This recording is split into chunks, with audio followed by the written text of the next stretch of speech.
Votre petit groupe suit Nuage. Mais tous les deux, vous êtes rattrapés par la fatigue des derniers événements.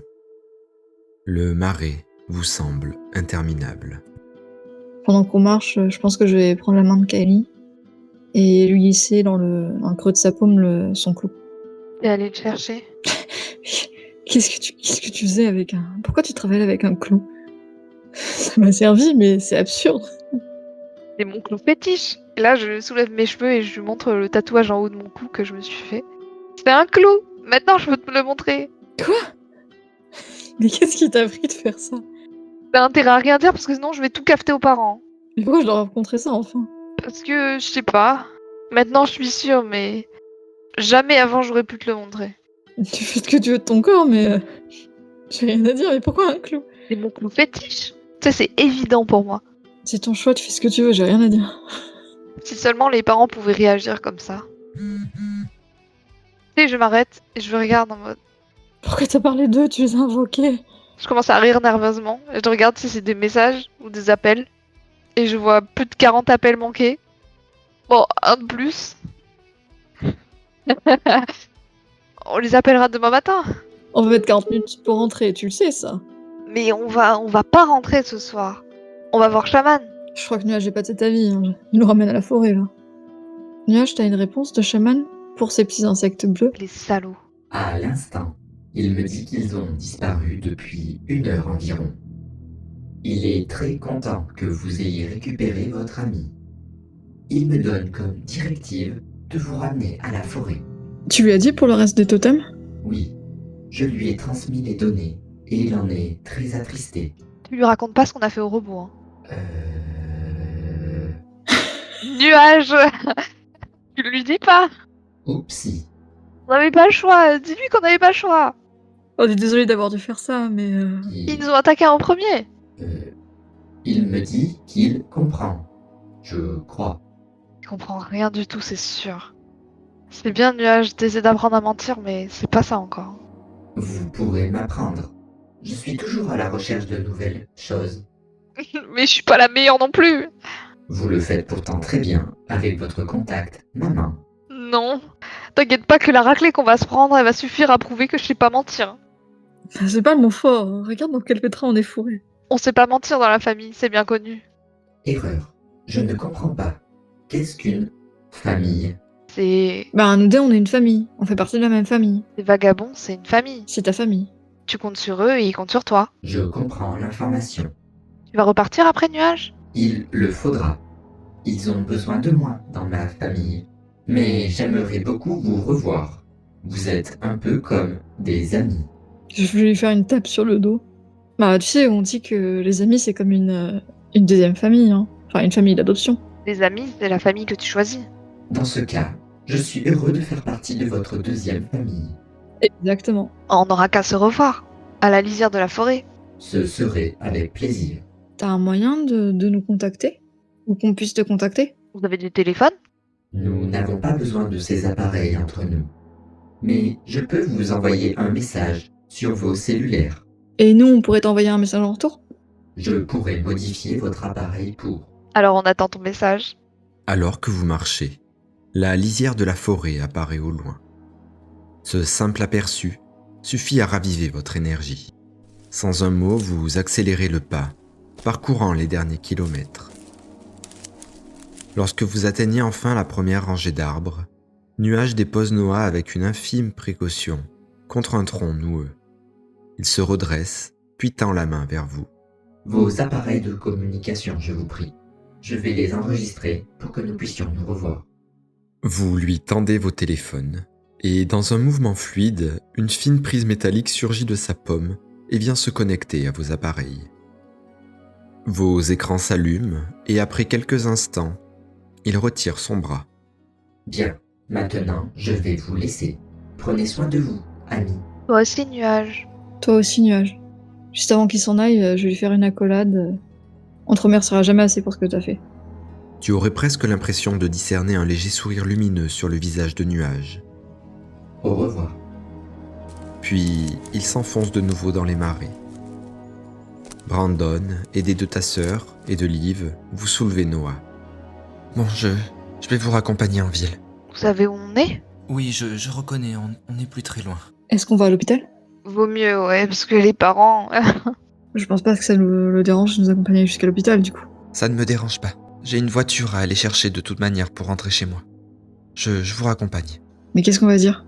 Ça va être compliqué, on dira que je vous ai trouvé coincé dans les marais, et je pense qu'on devrait s'abstenir de parler de ce qui s'est passé à la police. De toute manière, ils nous croiront pas. Clairement. Venez, suivez-moi. Oui.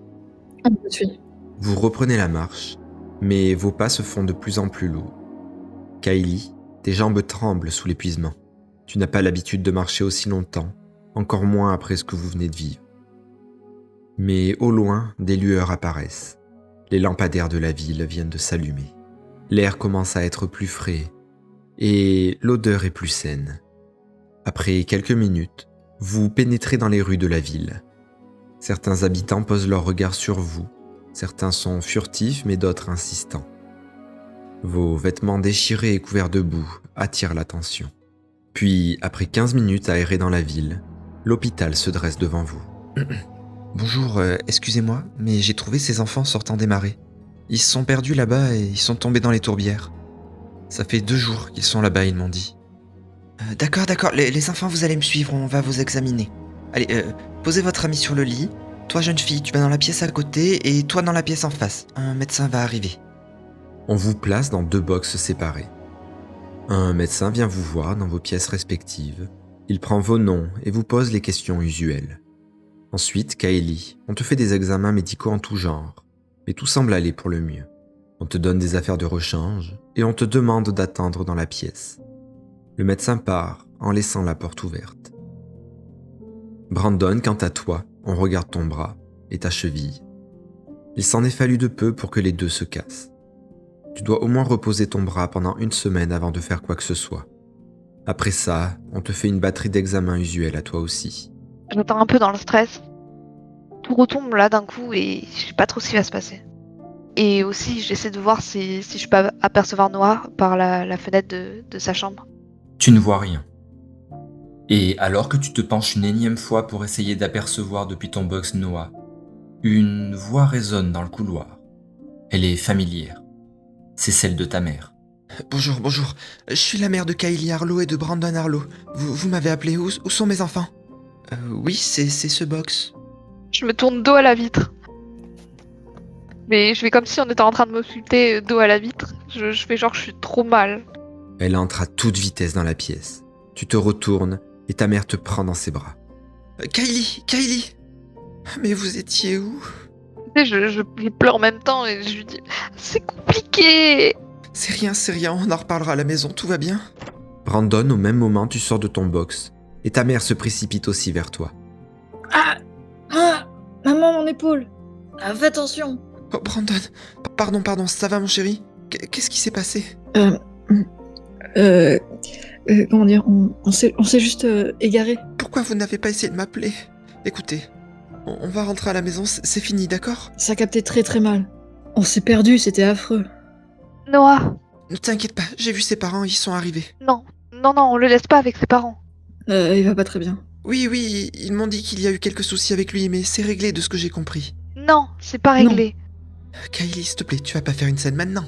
Allez, on rentre, je vous ai préparé un bon repas. Maman. Non, je le laisse pas avec ses parents, je le laisse pas. Il avait des marques de coups. Ils l'ont frappé. Mais non, il a été blessé dans les marais, je les ai eus au téléphone. J'ai eu tellement peur pour vous d'ailleurs. La dame de l'accueil m'a bien rassuré au téléphone, mais quand même, je suis tellement content de vous revoir. Il ment, il les avait avant. Mais Kylie, tu sais pas ce que tu dis, c'est des amis, on les connaît bien avec ton père. Maman, écoute-moi. Est-ce que tu penses qu'on mentirait sur quelque chose d'aussi grave? Écoute Brandon, il s'est passé beaucoup de choses là, et je pense que vous êtes en état de choc, c'est normal de pas avoir les idées claires. On en reparle demain, mais là je veux juste qu'on se pose à la maison tous ensemble. Votre père se fait beaucoup de soucis aussi. Tu sais, je refuse, je m'assois. Je m'assois, genre même par terre. Je dis, je bouge pas tant qu'il y a ses parents avec lui. Je le laisse pas seul. Pas encore une fois. Il était couvert de bleu. Mais vous êtes tous couverts de bleu. Il était couvert de bleu avant de nous rejoindre, maman. Excusez-moi de vous couper, mais c'était pour assurer les enfants. Votre ami va beaucoup mieux, il ne risque rien. Est-ce qu'il a eu une assistante sociale qui lui a parlé? Une assistante sociale? On les a mis au courant qu'il y avait une suspicion de maltraitance de la part de ses parents.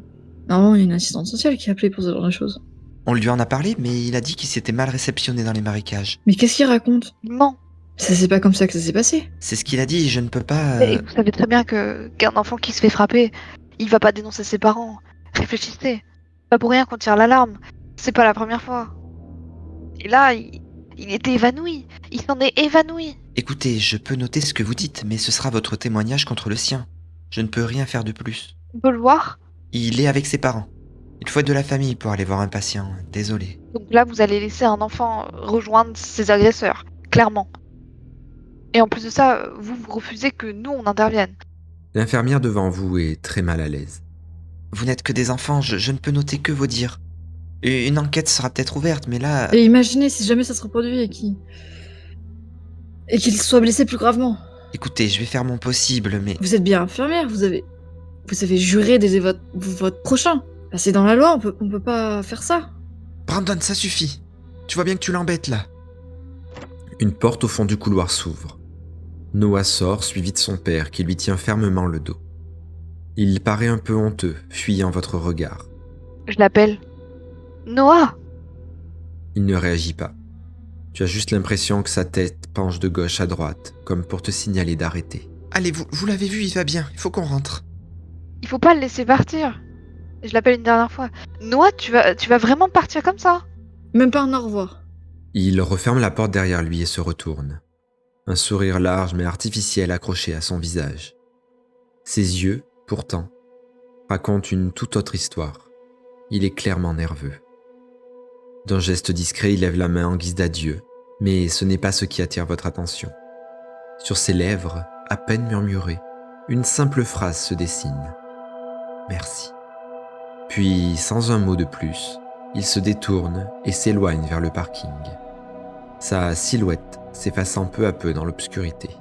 Je vais signer les derniers papiers et on y va. Je suis tellement contente. Vous m'avez fait tellement peur.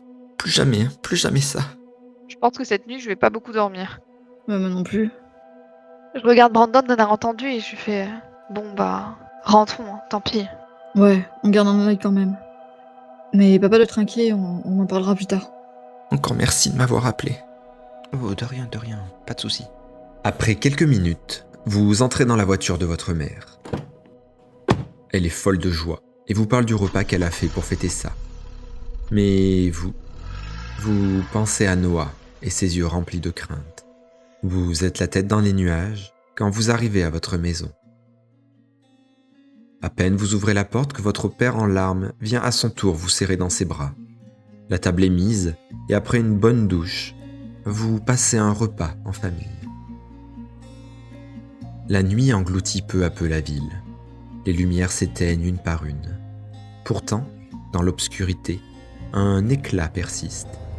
Une voiture fend la route, ses phares déchirant les ténèbres. À l'intérieur, Liv fixe la route, les yeux embués de larmes, son souffle saccadé. Enfin, elle s'arrête brusquement devant un bâtiment de bois surmonté d'une enseigne. Primal Force.